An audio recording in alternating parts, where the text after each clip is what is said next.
Today on What's Up RCS, we're taking a sneak peek into the energy that fills the rooms in the community center, from the shouts of spirited and competitive training to the taps and cues from the dance platform, and even following our ears to the tunes played from the hands of future musicians. Here's What's Up at RCS.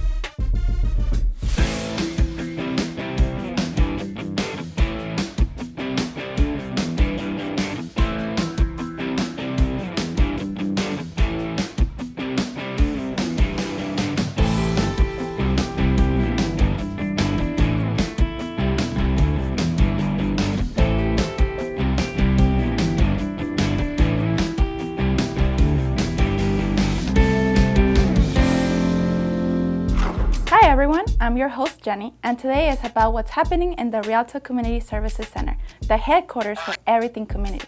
It's never a dull moment with something happening every week and plenty to explore, especially after hours.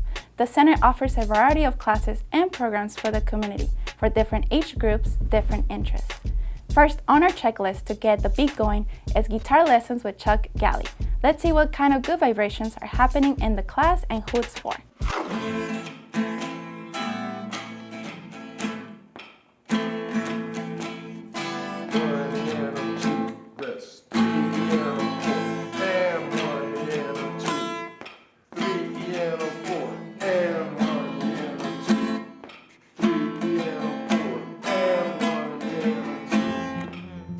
We have two classes in the guitar section.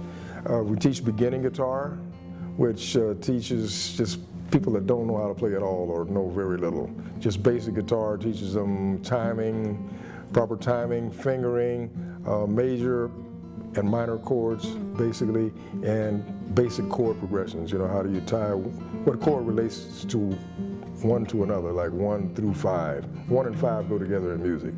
So, you know, we probably, beginning guitar, we learn how to play in at least 4 keys. Key of C, D, G, and A minor. And we learn 1, 4, and 5 chord progressions in all of those keys.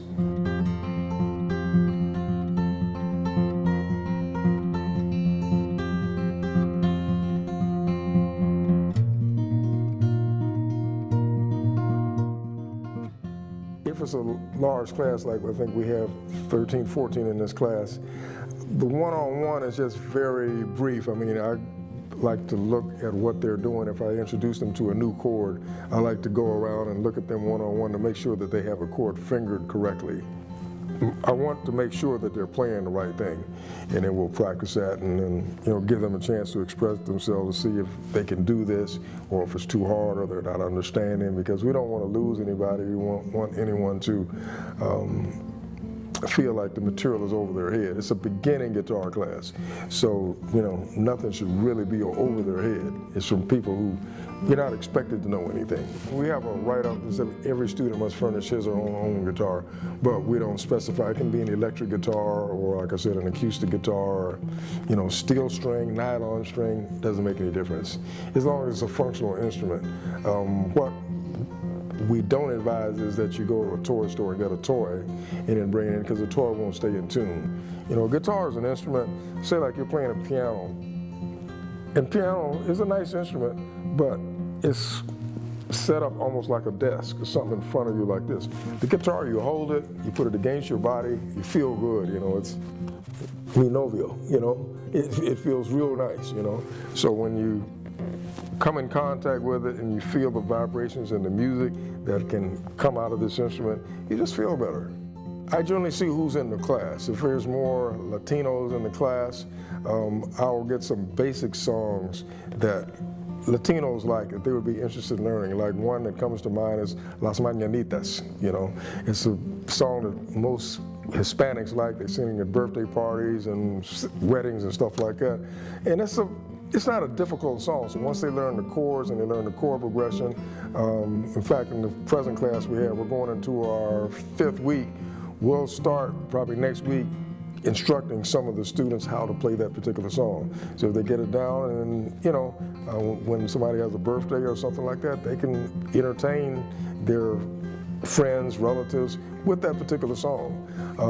You know, if they're not Latino, they would say like Jingle Bells is a basic song that everybody likes. Or if people are religious, Amazing Grace is another song. So I'm going to have several songs to draw from that are not difficult to play, that people that have just had maybe 3 or 4 weeks of guitar can start working on. Hopefully they can play at least 1, 2, maybe 3 songs.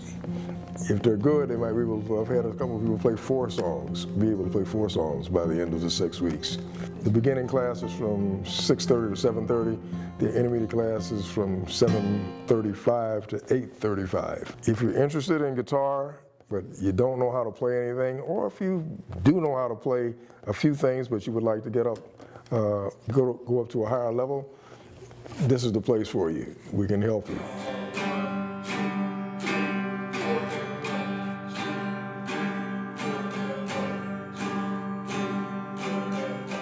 One of the cool things you'll find about the classes offered at the Community Center is the dedication of its instructors and their students' commitment to learn.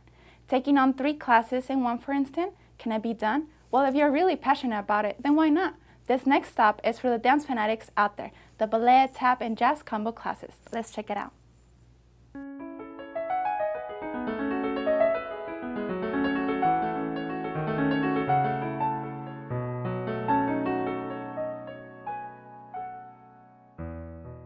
I would recommend any parent who wants their kid to, get into the dance world to take this class, who really wants them to develop as a dancer and to be really good in dance. The ballet, tap, and jazz class, I teach the basic fundamentals, making sure that my students, when they're ready to move to the next level, that they have everything that they need to know.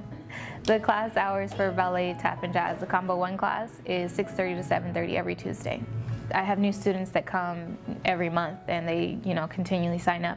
My youngest is 4 and my oldest is 7 for the Combo 1 class. We have about 8 to 10 students for each class, so it's getting pretty big. And then you just come. As far as uniforms, they have to have a leotard, ballet shoes, and tap shoes. I like to have the kids on, they have a routine, so when they come in, they know exactly what to do. When class starts, I have them all start stretching. I'll put the music on, they walk in, the music's already on actually, and they go straight to the wall and they start stretching, and then we'll get into some across the floor or center or bar work. Usually I'll do 30 minutes of ballet, 15 minutes of tap, 15 minutes of jazz, or I'll switch it up depending on, say for example, we have a recital coming up, and so I spend more time on ballet because their dance is ballet. But I make sure that they have an adequate amount of time in each. I start off as a group, I teach them all one thing, and then usually once they have the fundamentals down to that, then I'll go individual, so they have that individual time. And I'll say, okay, well, when I'm not with you, you know what you're supposed to be doing, so just practice that. And then once I get to you, I want to make sure that you have it right. So I go each one and make sure that everybody, is on the same page. For the Combo 1 class, we work on basic fundamentals of how the structure of the classroom works, across the floor, working center, their balance, just the basics of ballet. They're going through their positions, 1st through 5th, bar work, and then jazz, their kicks, and knowing how to do the preparation for turns. Usually they know how to do the preparation for turns, and then in Combo 2, then they actually start turning and doing leaps. And then tap, we focus on the basics of tap as well, so toe, heel, shuffle. The terms, I have them just repeat. Their kids are like sponges, they soak up everything. So yeah, I just have them repeat, just repeat and repeat. And we're going across the floor, I'll say shuffle, step, and they're repeating after me. They're so cute. But they pick up the terms quickly because I make sure that I use them so they can understand it. I don't, if they're gonna need the terms when they grow up and, go pursue dance and other things, and the terms are universal in dance, so that's one thing that I do make sure that they learn. Well, I've been dancing since I was 4. I relate to them because I remember the days when I was little and there would be somebody cracking jokes and I'm just sitting there like laughing, but at the same time like, no, I have to dance. So I can relate to them because there's typically the class clowns who just act silly and they want the attention, and then you do have the serious ones. They're like standing there in first position, like, I'm ready, Miss Brenda. I just love them. I love all of them, but you know, I can relate to each and every, you know, I'm not too harsh on them because I understand, but at the same time, they have to get it together. Self-motivation is a big thing for me. I always teach them to don't cheat themselves. If they're in the splits, I can't physically make them, you know, hold it. I just encourage them, you know, you're working on yourself. Don't quit on yourself, you know. Don't cheat yourself. You're here to work hard, so you work hard. I think it's a wonderful class, and I'm just really excited to be able to teach them. I get so excited when they meet their goals and when they learn new tricks, and just to see them reach that, I don't know how to explain it. It's like when you see them get excited over something that you taught them, it's just, I love teaching. It makes me, I think I get more excited than they do sometimes. Like, you did it! 6, 7, 8. 1, 2, 3, 4. You guys just did it. That wasn't hard. Ready? Do it again. Most of the ballet classes do hold recitals outside of the center, a cool little bonus for those waiting to see hard work paid off. But if you really want to kick it up a notch, you'll find the Nippon Kenpo martial arts group really outdoes itself with local community involvement and even competing in tournaments worldwide from Japan, Europe, and the Americas. If that sparks your interest, then you should know that it all begins with a strong foundation. The roots grow from here.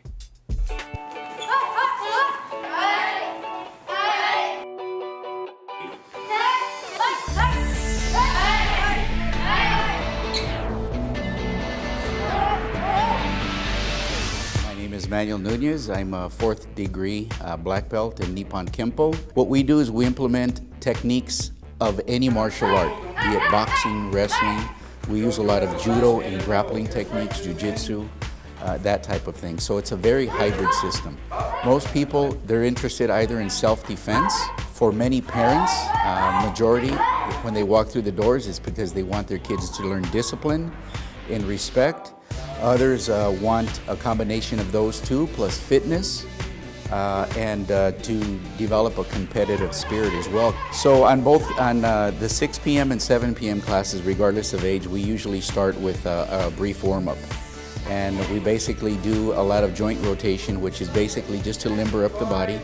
Then we get into some cardiovascular type of exercises, and then move into strengthening. We do some light stretching, and then we'll break off into perhaps groups if we're going to study fundamentals, or we'll put on our protective equipment if we're going to do sparring.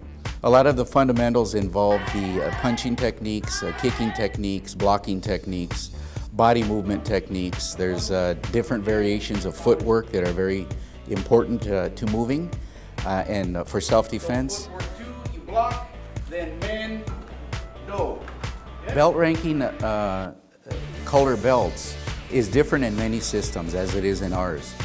Entry level is white, then yellow, on to purple, then blue, and then we have green belt. There are 3 degrees in that. And then brown belt is the advanced level. There's 3 degrees in that, and then graduation to black belt. There's a lot of work involved, but it can be done in about 2.5 years. One of the components that we have in our training is leadership. As they're moving up through the ranks, they are given responsibility to lead, be it a small group. Many times we break off in small groups by belt level, and each person is involved for a certain group. So especially once they advance into brown belt, they are leading. They are doing a lot of what I do here. At brown belt, they basically have all of the curriculum intellectually and skillfully. They've acquired all of that. Now their biggest challenge is in transferring that or teaching it to others. One of our goals is to change an individual's thinking. There's many things that can restrict or hold back, hold down a student, be it fear, lack of motivation, lack of confidence. So the process of our martial art is what builds all of that.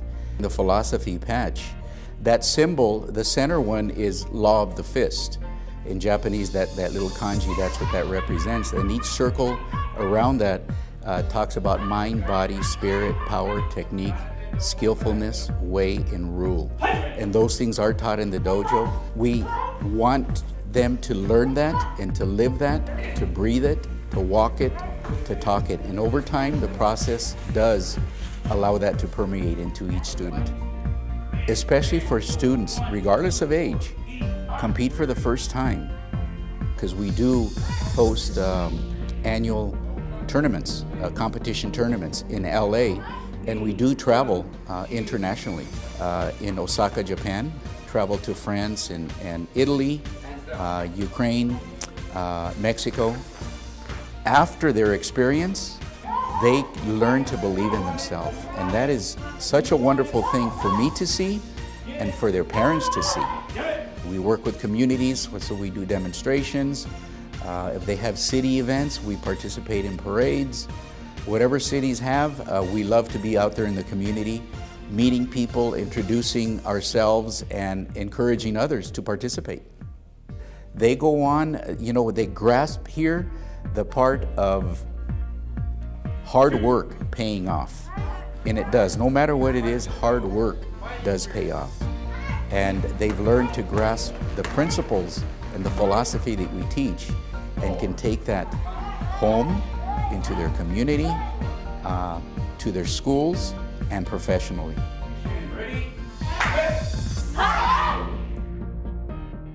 Hey guys, it's been a workout looking at the different classes offered at the center. So let's take a short break, and when we come back, we're taking a field trip with the Rialto Family Health Services to see what's cooking in their corner. Stay tuned.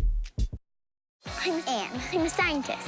Recycling takes a team. Why don't you let me and me help you out? Everyone plays a part. Don't trash I love taking stuff apart and building new things out of it. what could be treasure. Pal's my most advanced android. This is awesome. You haven't seen anything yet. Give your cardboard box another life. Recycle. So you see, son, good manners are important. Should I go through it again? Yes. Yes, please. Yes, please. Exactly. Always say please, thank you, you're welcome, excuse me, sit up straight, hold doors open for ladies. If the door's locked, knock first. Don't burp, don't swear, don't stare, don't use bad language or talk with your mouth full. Keep your elbows off the table. What table? Don't interrupt. Cover your mouth when you cough or sneeze. On the bus, give your seat up to anybody who has trouble standing. Bottom line, treat others the way you want to be treated. Got it? Got it. Good talk. Most parenting is hard to do in just 2 minutes. But 2 minutes twice a day making sure they brush is easier, and it could help save them from a lifetime of tooth pain.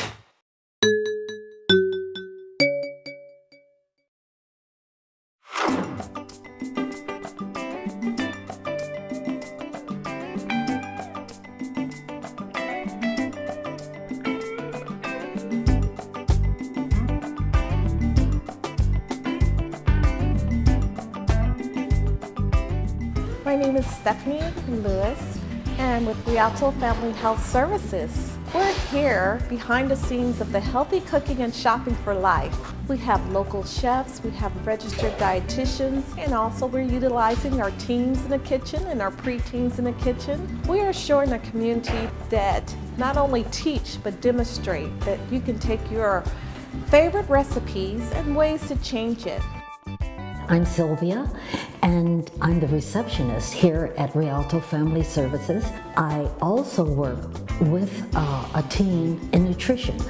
I worked for 22 years in nutritional department over at Loma Linda, so this is my second love. Nutrition is such an important part of each and every one of our lives, and I'm glad to be a part of it.